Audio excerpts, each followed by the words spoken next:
For nearly a week, 2 trains sat trapped in the mountains.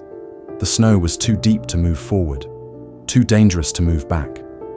Passengers waited in the dark, hoping the storm would finally break.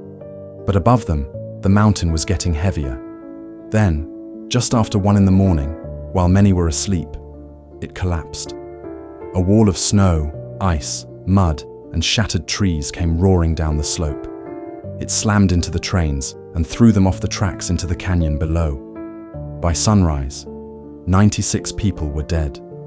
This was the Wellington Avalanche, one of the deadliest avalanche disasters in American history, and somehow, one of the most forgotten. In February of 1910, a brutal winter storm hit the Cascade Mountains in Washington state. Snow buried the tracks near Stevens Pass, trapping 2 Great Northern Railway trains near the small railroad town of Wellington. One was a passenger train, the other was a mail train. Together they carried passengers, railroad workers, mail clerks, and crew members who were simply trying to make it through the mountains. At first, the delay seemed frustrating. Then it became frightening. The snow kept falling. Railroad crews tried to clear the tracks, but the weather was relentless. Every time they made progress, more snow came down. The trains could not move forward, they could not move backward, and above them, the mountain was growing heavier by the hour. For days, people waited. Some passengers left the train and found shelter in Wellington. Others stayed inside the train cars, hoping the tracks would clear soon. That decision would become the difference between life and death. Because the trains were sitting directly beneath a dangerous slope on Windy Mountain.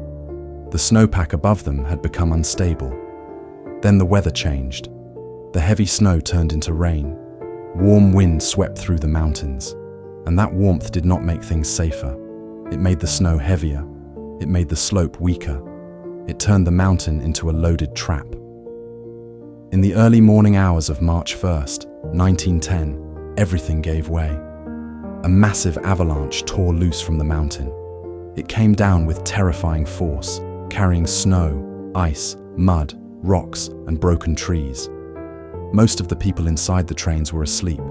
They had no warning, no time to run, no time to escape. The avalanche hit the 2 trains like a giant hand.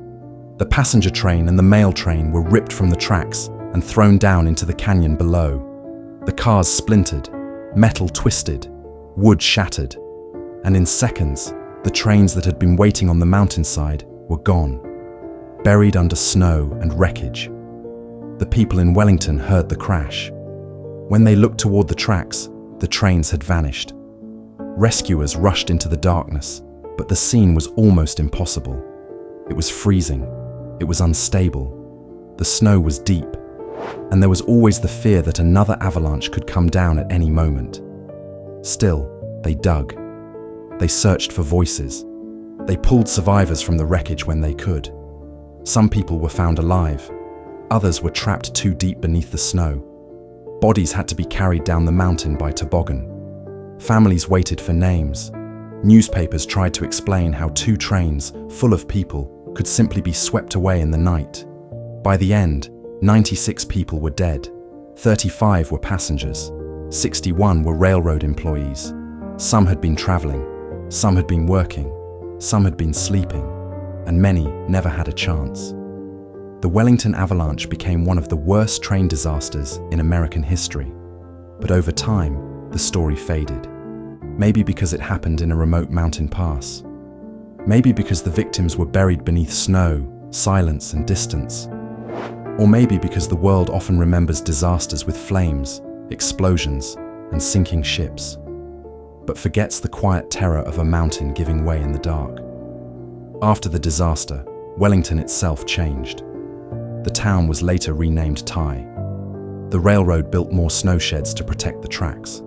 And eventually, the old route was abandoned after a new tunnel was completed through the Cascades. Today, the area is part of the Iron Goat Trail. People can walk near the old rail line. They can see the remains of the snow sheds. They can stand in the quiet woods where the trains once waited. But in 1910, that place was not quiet. It was filled with snow, fear, and people hoping to survive one more night. The Wellington Avalanche was more than a natural disaster. It was a warning. a warning about the power of weather, a warning about how quickly waiting can turn deadly, and a reminder that history is filled with people who were almost forgotten.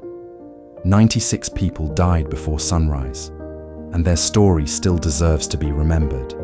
This is the Untold Archives. Thank you so much for watching, and I'll see you in the next one.